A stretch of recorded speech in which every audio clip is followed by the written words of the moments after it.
Bayan, namili ko umano itong mga demonyong pare.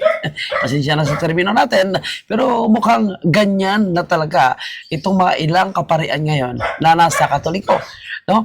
Na nakikialam sa issue ng impeachment kay Vice President Sara. Gigil na gigil po sila na tanggalin yung ating presidente dahil meron po silang gustong dalhin na politiko pagdating ng 2028. At alam natin mga kababayan na ang mga paring ito ay hindi naman kumakatawan sa buong Katoliko, kundi ito lamang ang mga paring nagkukunwaring mga makadiyos pero yung nasa loob po nito mga demonyo. Pagpasensyahan nyo na yung ating termino. Mga kababayan, bakit nga ba sila gigil na gigil at gustong ipa-impeach itong si Vice President Sara? Dahil ang kanilang impeachment na i-final kay Vice President Sara kahit pa pinirmahan nitong mga kongresista ay mukhang hindi kasi matutuloy. At nagmamatigas po itong si Chis Escudero. Ang sabi nga ni Chis Escudero, kahit gaano pa karami ang perma, no amount of signature will amend the law nor convince me to violate it by convening the impeachment court during the recess and without complying with the requisite conditions precedent. So, sabi nga na kahit ano pang karaming signature dyan ang kanila ikukulikta, hindi papayag itong si Escudero na i-violate niya ang batas dahil lang sa kanilang kagustuhan. Ngayon, alam nyo, mga kababayan po natin, sa mga panibagong latest survey kasi na lumalabas, abay si Vice President Sara pa rin kasi. Ayan, So, yun, nasa screen po natin, yung lumalabas na nangunguna po sa presidential survey. So kahit anong gagawin po nila na paninira, nandyan yung impeachment, nandyan po yung pinapalabas po nila na si Vice President Sara ay naglulustay ng pera ng taong bayan, wala pong maniniwala sa kanila, mga kababayan po natin. May manok kasi sila sa Pinklawan, may manok din itong sa kampo, ng mga Marcos, which is si Tambaloslos na gusto nilang paupuin na maging presidente pagdating ng 2028. At si BP Sara ang number 1 na pinakamabigat nilang kalaban. Dahil kahit pinagkakaisahan pa rin nila, siya pa rin ang number 1 choice ng taong bayan. Kahit yung mga survey na ito ay bayad, nahihirapan po silang palabasin na sila po ang nangunguna. Dahil majority ng mga Pilipino, sabihin natin 99% ay si Vice President Sara pa rin ang gustong piliin. Ngayon, pakinggan natin itong sinasabi ng isang paring mukhang pera ng mga kababayan po natin na isa po sa ngayon nangungulikta di umano sa signature para ipa-impeach si BP Sara. To collect 1 million signatures. Sige. Gusto mo yun? Ayun yan. Mga pera-pera kayo eh. But let me also clarify, I hope my co-conveners agree with me that Paul in the Senate, particularly the Senate President, only is able to accomplish his task well, baka hindi naman kailangan ng humingi ng 1 million signature. Diba? We're doing this because out of what he...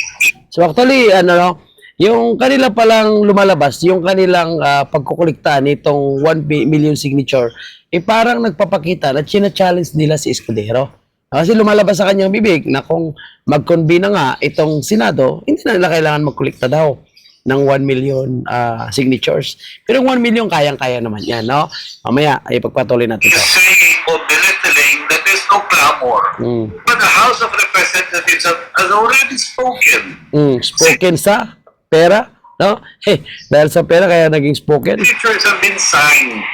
So ano Signed pang dahil sa clamor pera. po ang kinakailangan? So the 1 million campaign that we are what we orchestrated or we started is an addition to something that actually undermines or even puts them in a spot, particularly the Senate President, na hindi na dapat sana gawin at umabot sa ganito. Pero dahil alam niyo, siya, mga kababayan po natin, ito yung paraan kasi nila na gusto nilang pressurein itong si Escudero.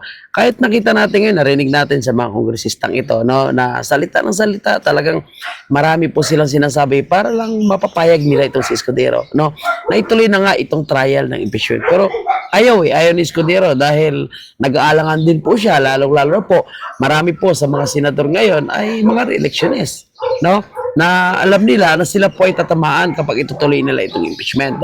Pero itong mga alipores na ito, itong mga bayaran, kasama na po itong mga demonyong pari na ito, talagang pinipilit nila na ituloy itong trial ng impeachment. Actually, mga kababayan po natin, may challenge po dyan sa kanila. Itong si Atty. Vic Rodriguez, no? Gusto nilang makakolekta ng 1 milyong signature, no? Parang siguro pantapat doon sa anti-impeachment, no? O yung kontra sa impeachment, itong grupo ng Iglesia ni Cristo at ilan po sa mga Duterte supporters na buong Pilipinas po yan, no? May iba pa sa ibang bansa, no? Na mahigit 5 milyon ang nagkaisa para magsalita na hindi pa pabor sa impeachment. So para ito yung kanilang gustong patunayan na mayroon ding 1 million, no, na papabor sa impeachment. Pero ito lang yung challenge. Kung talagang sinasabi nila na may 1 million sila, no, positibo sila na makakuha sila ng 1 million na mga signature, itong challenge ni Atty. Vic. Dalhin nila sa Lunita itong 1 million na piperma sa impeachment para mapatunayan na itong mga pumirma ng signature ay hindi bayaran at mga warm body na pupunta talaga doon sa Lolita at isisigaw nila na impeach Sara. Ginawa na nila yan eh. No? Wala pang 5,000 yung pumunta. Tapos hakot pa. Yung iba, no, hindi nila alam kung bakit sila napunta doon. Yung iba, hindi nila alam, no, na si Sara pala ang purpose na nandun sila. Dahil ang purpose pala ay for impeachment ang kanilang pag-attend doon. So ngayon itong challenge, no, itong mga paring ito, nakakahiya na po talaga, ano? Desperado na po itong nasa administrasyon ito dahil medyo kabado na sila, no, sa posibleng mangyayari, no, sa mga susunod pa or after nitong election. Kaya desperado po sila actually na kahit lahat na lang na pangakong imposible, pati yung pagkain daw po ng dilata ay hindi na kailangan dahil litso na yung ipapakain ni Marcos Jr., no, para lang manalo itong mga kandidato. So ngayon kasabay niyan itong impeachment naman ang kanilang sinusulong. Yan actually is mga diversionary lang. Ang daming issue, GAAP, PhilHealth, no, yung pagbenta nila ng shares and assets, yung fake news, kasinungalingan, no, yung mga nabulgar na kontrata ng Presidential Communication Office Secretary diyan sa PCSO, no, with the yes, ng kasinungalingan, no, yung pag-file ng petition diyan sa perang nasa PhilHealth na kinuha po nila. So marami silang dapat ipaliwanag at sagutin. Pero alam mo yung pina-priority nila ngayon, ang impeachment kay VP Sara. Dahil ito po talaga ang kanilang numerong target, no, na ma-impeach si VP Sara. Para yung kanilang alipores, no, yung kanilang amo, no, na lumulustay ng pera ng taong bayan ay maging vice president at gustong tumakbo sa pagka-presidente. Pero alam niyo, no, God is God. Dahil kahit anong gawin po nila ay hindi po sila nagtatagumpay. Kahit sa mga survey na ito, hindi man ito lihitimo na 100% yan talaga ang resulta, no? May mga mikos-mikos na nangyayari dito.